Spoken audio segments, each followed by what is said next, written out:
ओम काली काली महाकाली कालिके परमेश्वरी सर्वानंद करे देवी नारायणी नमस्तुते। ओम खेम ठेम छेम ह्रीम ह्रीम प्रेम हेम। सभी लोगों को जय श्री राम, जय हनुमान जी महाराज की। आज हम माता चौमुखा काली का एक शाबर मंत्र है जिसका विधि विधान अपने इस वीडियो में आपको बताने वाले हैं। माता काली के अनेकानेक शाबर मंत्र हैं और शाबर मंत्र कराल काल कलयुग में तुरंत ही प्रभाव दिखाते हैं। शाबर मंत्रों को ना तो ज़्यादा जाप करने की आवश्यकता होती है, ना ज़्यादा सिद्ध विधान होता है। बहुत आसानी से सिद्ध होने वाले मंत्र होते हैं। बहुत सारे मंत्र तो ऐसे होते हैं जिनको सिद्ध करने की भी आवश्यकता नहीं पड़ती, सिर्फ कंठस्थ करने की आवश्यकता पड़ती है और शाबर मंत्र प्रभावशील हो जाते हैं। माता चौमुखा काली का यह शाबर मंत्र हर प्रकार की भूत प्रेत बैताल खब्बीस जिन्नात मशान मलेच्छ डाकिन चुड़ैल की जो बाधाएं होती हैं, इन सब की बाधाओं को माता काली तुरंत ही दूर कर देती हैं। इस मंत्र के प्रभाव से ये समस्त प्रकार की बाधाएं दूर हो जाती हैं। शत्रु के द्वारा भेजा गया तंत्र चाहे किसी भी प्रकार का हो, माता काली उस तंत्र का भक्षण कर लेती हैं और शत्रु की विद्या का भी भक्षण कर लेती है, जिससे शत्रु विद्याहीन हो जाता है। माता काली का यह मंत्र श्रवण करने से भी प्रभाव दिखाता है।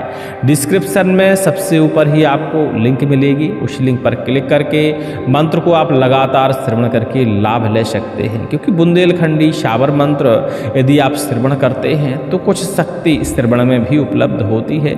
10 से 20% लाभ आपको तुरंत ही मिल जाता है।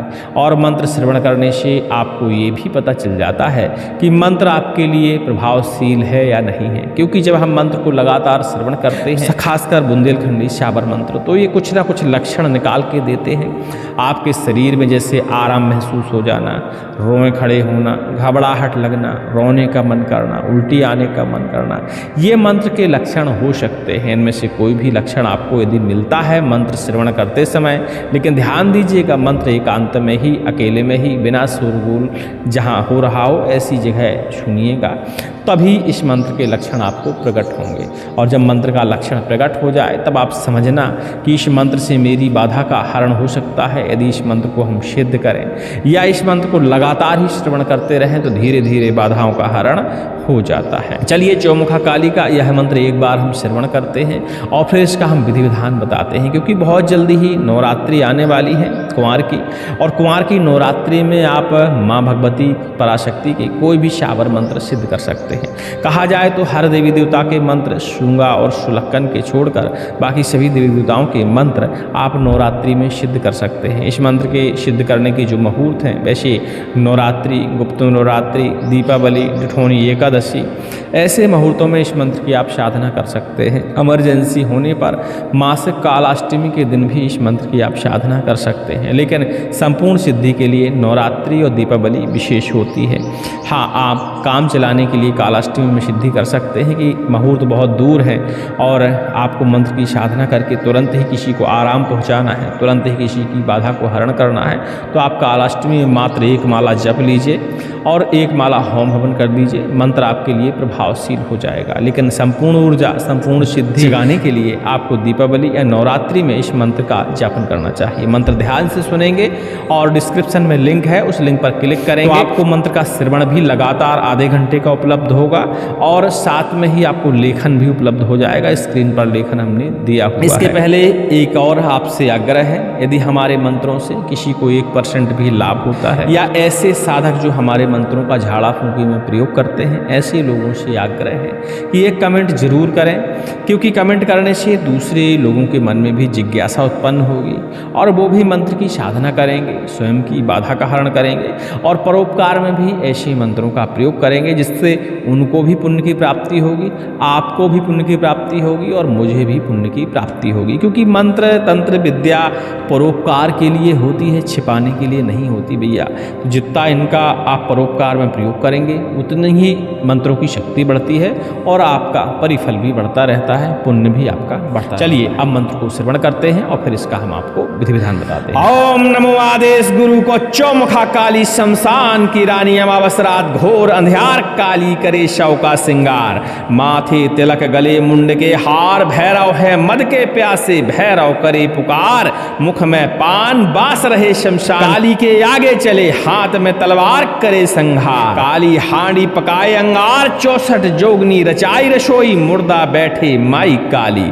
आधी रात भोजन होई, काली कर कर करे 76 करुआ सीमशान, 72 भैरव रहे अगवान, तंत्र काटे मंत्र काटे दुष्ट गुनी की विद्या काटे, बरम बैताल 26 जिन्नात मशान, मलेक्ष डाकिन चुड़ैल पर पड़े भैरव के बान, काली का खड़ग चले काली की दृष्टि दुष्ट पर पड़े, दुष्ट जले दुष्ट की विद्या जले, हर बुरी बला जलकर खाक होवे, अंधकार को अग्नि रोशन करे, चौमुखा काली का खप्पर दगे, मंत्र तुरंत फुरे दुहाई शिव शंकर की, दुहाई राजा रामचंद्र की, ओम राम काली महाकाली किलकिली फट स्वाहा। इस तरह का भैया ये मंत्र है, बहुत ही आसान मंत्र है। जब इसे आप लगातार श्रवण करेंगे और स्क्रीन पर देख देख कर साथ में ही पाठन करेंगे तो यह मंत्र आपको तुरंत ही कंठस्थ हो जाएगा। और बुंदेलखंडी मंत्रों की तो एक खासियत होती है कि वैसे तो ये श्रवण करने से लाभ आपको पहुंचाना शुरू कर देते हैं, लेकिन किसी कारणवश आप साधना नहीं कर पाते, जब तब करने में सक्षम नहीं हैं,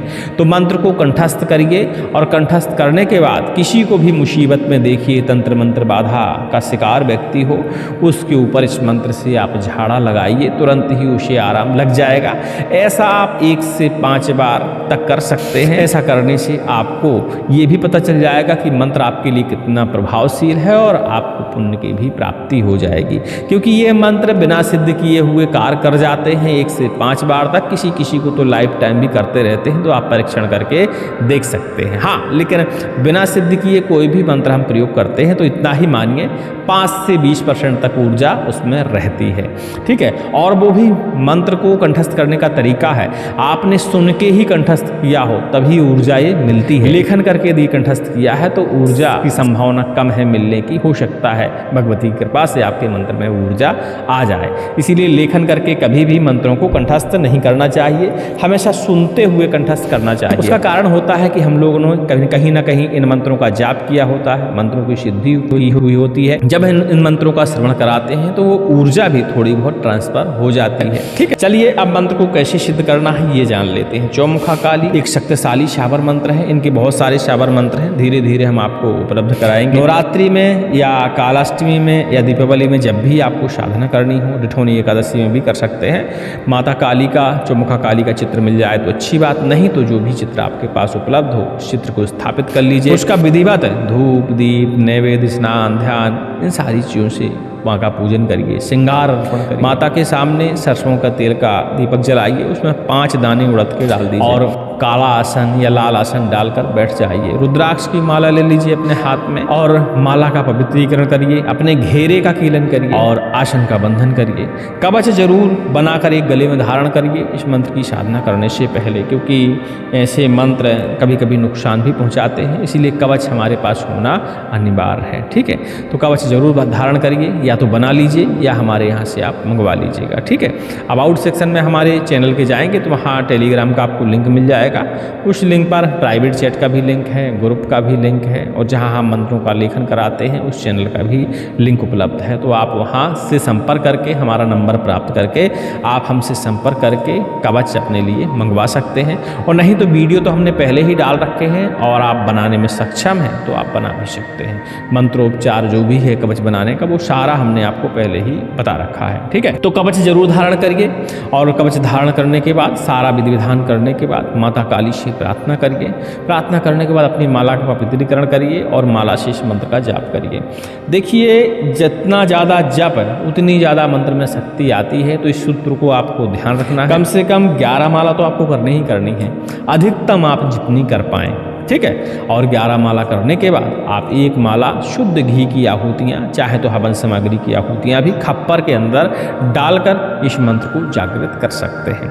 कितना करना है? 11 माला जप करना है और एक माला यानी 108 बार आपको आहुतियाँ डालनी है। शुद्ध घी की भी डाल सकते हैं तो अति उत्तम, नहीं हवन सामग्री बाजार में आती है उसकी भी आप डाल सकते हैं। घरेलू हवन सामग्री भी बनाकर आप आहुतियाँ डाल सकते हैं। खप्पर माता का भोजन पात्र होता है, आहुति डालने से उनका जो ग्रास है ग्रहण हो जाता है और माता काली की प्रसन्नता हमारे ऊपर बरसने लगती है। इसके बाद शांति पाठ यदि आपको आता है तो करिए, क्षमा याचना माता से करिए, प्रार्थना करिए, अपने आसन के नीचे जल का छिड़काव करिए और उस जल को स्पर्श करते हुए अपने मत्थे पर तिलक करिए और इसके बाद आप अपने आसन से उठ सकते हैं। ध्यान दीजिएगा, जब भी इस मंत्र की आप साधना करें, कभी भी यदि अष्टमी आती है नवरात्रि की, माता को अठवाई, फल फलाहार, ये सारी चीज़ें अर्पण करना बहुत ज़्यादा जरूरी है। और जहाँ माता काली का पूजन करेंगे वहाँ भैरव को भी प्रसाद जरूरी है, क्योंकि इस मंत्र के साथ भैरव भी साथ में चलते हैं, तो इस चीज़ का भी हमें ध्यान देना है। ठीक है, अष्टमी, नवरात्रि की अष्टमी में और दीपावली के बाद भी एक अष्टमी पड़ती है, एकादशी के पहले, उस अष्टमी में, दीपावली के दिन और दठौनी एकादशी के दिन भी आप प्रसाद अर्पण कर सकते हैं। हाँ, नवरात्रि के बाद जो दशमी आती है, दशमी को आप मदिरा भी माता को अर्पण कर सकते हैं प्रसाद के रूप में। अब इनकी विधि तो आप समझ गए, अब आता है इस मंत्र को हमें प्रयोग कैसे करना चाहिए। तो देखिए, झाड़ा फूंकी के जो प्रयोग होते हैं वो अपने आप क्षेत्रीय तरीके भी इस्तेमाल कर सकते हैं। हमने बहुत सारे वीडियो में आपको बता रखा है कैसे कैसे झाड़ा लगाना है, तो उनका भी प्रयोग कर सकते हैं। सांगीन से झाड़ा लगा सकते हैं, नींबू से झाड़ा लगा सकते हैं, जल को अभिमंत्रित करके झाड़ा लगा सकते हैं, जल के छींटे लगा सकते हैं, अरंडी की डंडी से झाड़ा लगा सकते हैं, काल दंड और काली दंड से भी झाड़ा लगा सकते हैं। ये दोनों दंड नीम की लकड़ी से और डंडे से बनाए जाते हैं। तो काली दंड जिसको बनाना नहीं आता वो भी जाके देख सकता है, हमारे चैनल पे इस संबंध में वीडियो मिल जाएगा, पिछली साल हमने डाला था। और आप कहेंगे तो दोबारा भी काली दंड और काल दंड बनाने का हम आपको विधि विधान दोबारा से भी उपलब्ध करा देंगे। तो झाड़ा लगा सकते हैं आप। झाड़ा लगाने के बाद थोड़ी सी अग्नि आपको जला लेनी है और माता काली के नाम की 5 आहुतियाँ अपनी काली को स्मरते हुए उसमें शुद्ध घी की डालना है। थोड़ी सी भस्मी उसी अग्नि से बाहर निकाल लेना है और जो भी रोगी हो उसको आपको चटा देना है, उसके मत्थे पर तिलक कर देना है। ऐसा करने से उसके शरीर में किसी भी प्रकार की अलावला हो, किसी भी प्रकार की तंत्र विद्या हो, शत्रु के द्वारा भेजी गई बाधा हो, भूत प्रेत पिशाच बैताल की बाधा हो, चुड़ैल डाकनी शाकनी की बाधा हो, तुरंत ही दूर हो जाती है उसके शरीर से, जैसे ही आप भस्मी उसे चटाते हैं। और झाड़ा तो हमने बता दिया कैसे कैसे लगाना है, तो इन तरीकों का आप उपयोग करके झाड़ा लगा सकते हैं। वैसे झाड़ा लगाने के और भी कई तरीके हैं, आप जानना चाहेंगे तो उस विषय में हम अलग से वीडियो बना देंगे। झाड़ा कैसे लगाना चाहिए, कैसे कैसे उपयोग करना चाहिए, उतारा कैसे करना चाहिए, तो कमेंट करेंगे तो हम जरूर बना देंगे। वैसे आपको ये सब आता होगा, जो रेगुलर हमारे चैनल से जुड़े हुए हैं, पुराने वीडियो देखते हैं, उन्हें पता होगा कि कैसे उतारा करना है। तो हर मंत्र के जरिए आप उतारा कर सकते हैं। अब जैसे हटी बाधा है, किसी के द्वारा भेजी गई बाधा है, तो इस मंत्र के सहारे भी आप उतारा कर सकते हैं। बांस की टोकनी ले लीजिए, उसमें मीठी वाली अठवाई आप रख लीजिए, माता काली का श्रृंगार, कांच की बिंदी, कांच की चूड़ियाँ काली वाली, चुनरी वगैरह, फल फलाहार, ये सारी सामग्री आप उसमें रख लीजिए, दीपक रख लीजिए, थोड़ी सी मदरा रख लीजिए। ठीक है, और ये सारी सामग्री माता काली के नाम से इसी मंत्र का पाठन करते हुए रोगी के ऊपर उतार दीजिए आप 7 बार। नींबू जरूर रखिएगा, ठीक है, उतार दीजिए। और ये सारी सामग्री उठाकर किसी एकांत स्थान में, जंगल क्षेत्र में, ऐसी जगह आप जाके छोड़ आइए, या चाहें तो ये सारी सामग्री आप ज़मीन के अंदर भी डाल सकते हैं। ऐसा करने से शरीर में किसी भी प्रकार की पुरानी हटी बाधा रही होगी वह उतर जाती है। ठीक है, उम्मीद करते हैं सारी बात आप हमारी समझ गए होंगे। अधिक जानकारी के लिए टेलीग्राम में संपर्क कर लीजिएगा, जहां हमारा फ़ोन नंबर मिल जाएगा आपको। तो बताए गए समय अनुसार आप कॉल करके भी सलाह ले सकते हैं। एक बार में फ़ोन नहीं उठता है तो परेशान होने की आवश्यकता नहीं है, क्योंकि कई बार हमारे यहाँ भीड़ भी होती है और कई बार खाली भी होता है, तो फ़ोन कभी कभी एक बार में नहीं उठ पाता है। तो थोड़ा सा रुक के 1-2 बार ट्राई करेंगे तो फ़ोन आपका लग जाएगा और बातचीत हो जाएगी। सभी को जय श्री राम, जय हनुमान जी महाराज की।